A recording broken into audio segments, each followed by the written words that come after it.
as they leave the Ukraine, what you're seeing behind me are Ukrainians who are coming in, fleeing, being allowed across the border. There is an enormous tent city that has been set up and structured behind me of different NGOs. The very first one, it's the golden one over my shoulder. You can see there's a white roof with the golden. That's the sound of Rabbi Mark Fishman of Montreal's congregation Beth Tikva.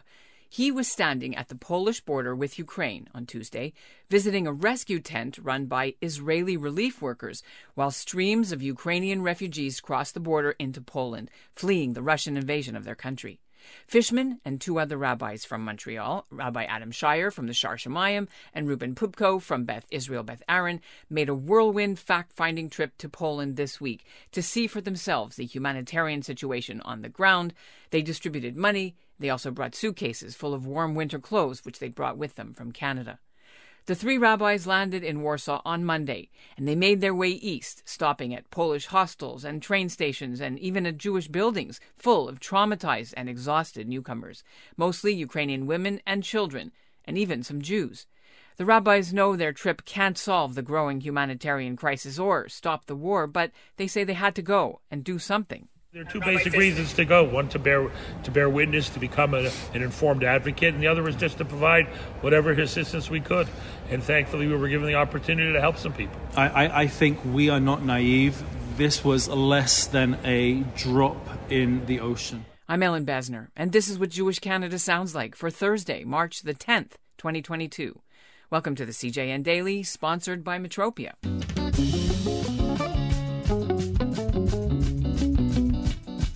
For some Jews, thinking about going back to Poland and helping Ukrainians with their Holocaust legacies stirs up complicated feelings.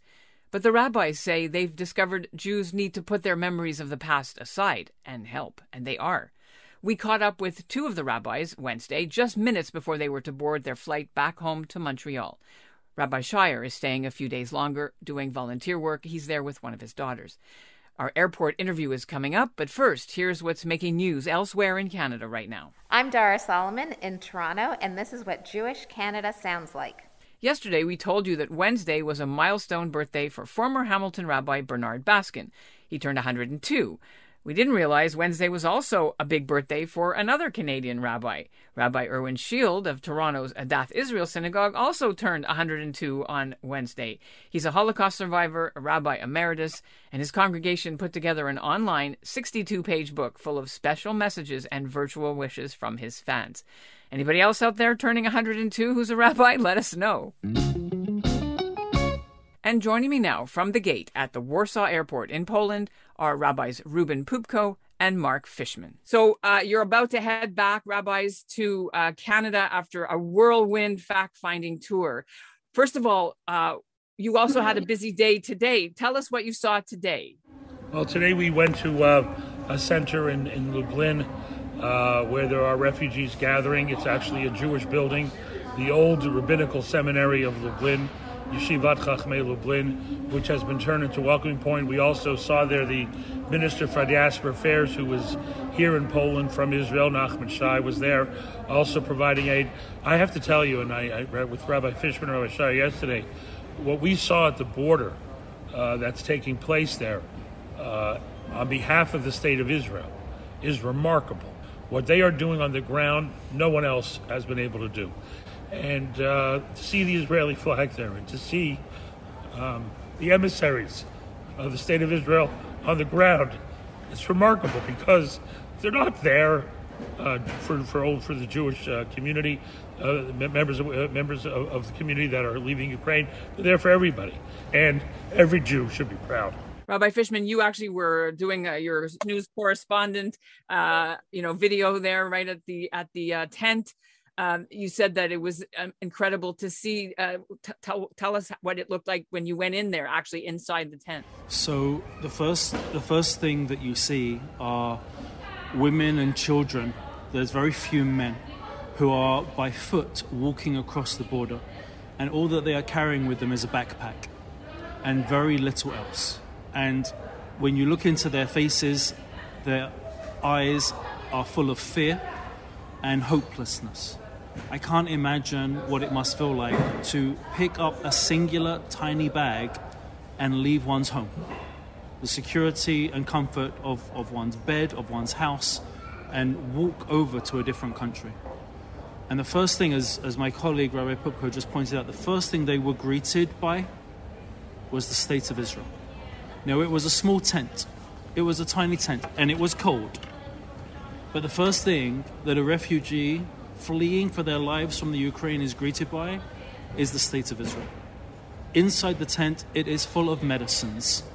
And there are teams of people on relay coming in constantly, daily, with streams of new medicines of every type and variety, refilling these shelves so that anybody who needs any type of medical aid or assistance is provided it.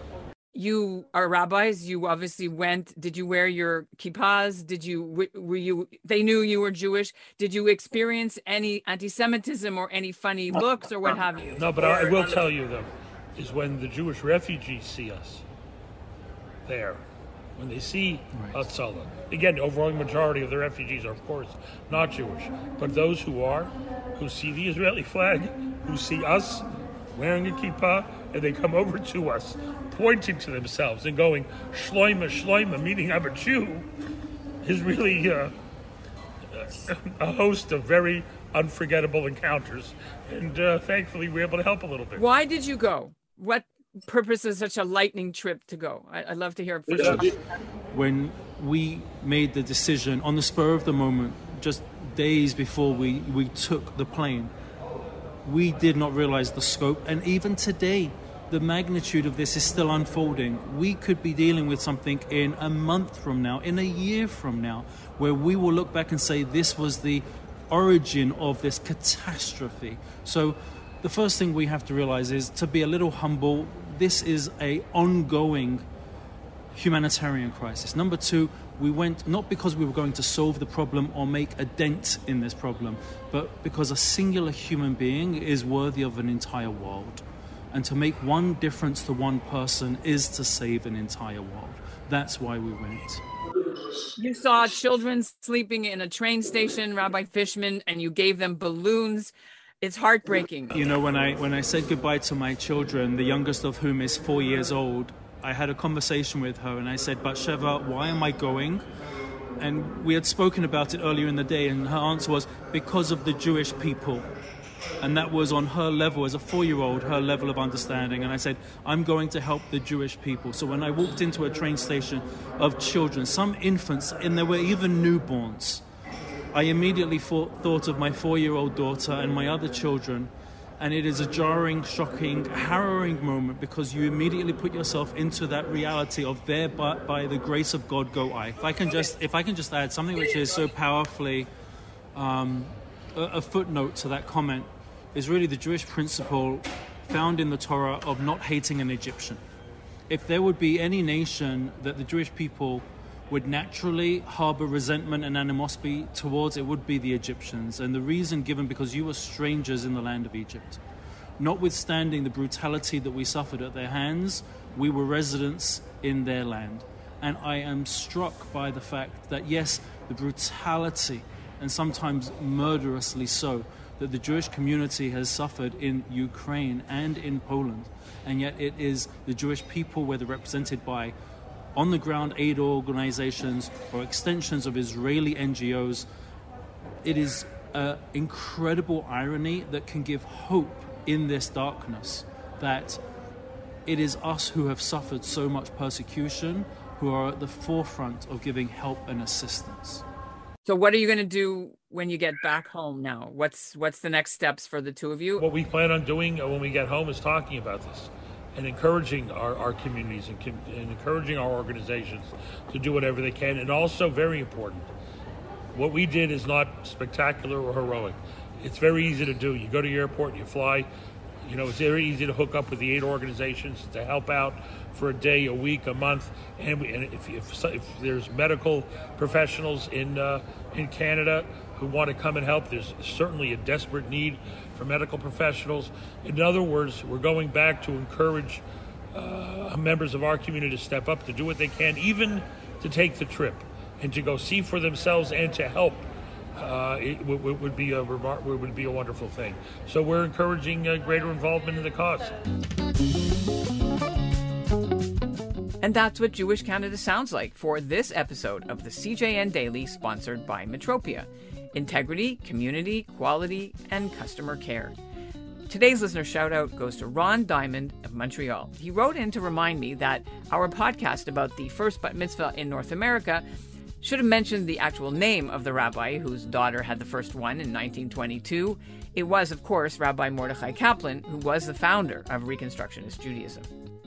And we'll end the show with another bit of Rabbi Fishman's trip to see the situation with Ukrainian refugees inside Poland. This is him in a Polish train station where he was helping to blow up some balloons for the refugees.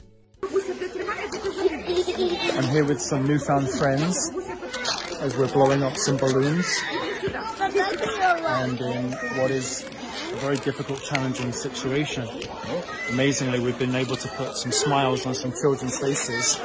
I've made a new friend here, and this is a desperate place. This is really, there are hundreds of children, some even infants, that are on the floor sleeping on rags with mothers.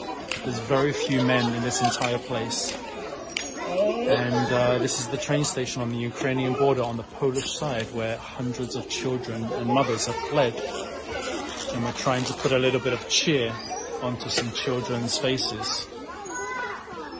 It's an exceptional experience. I'm not quite sure even what to make of it right now. Truly, I don't have the words.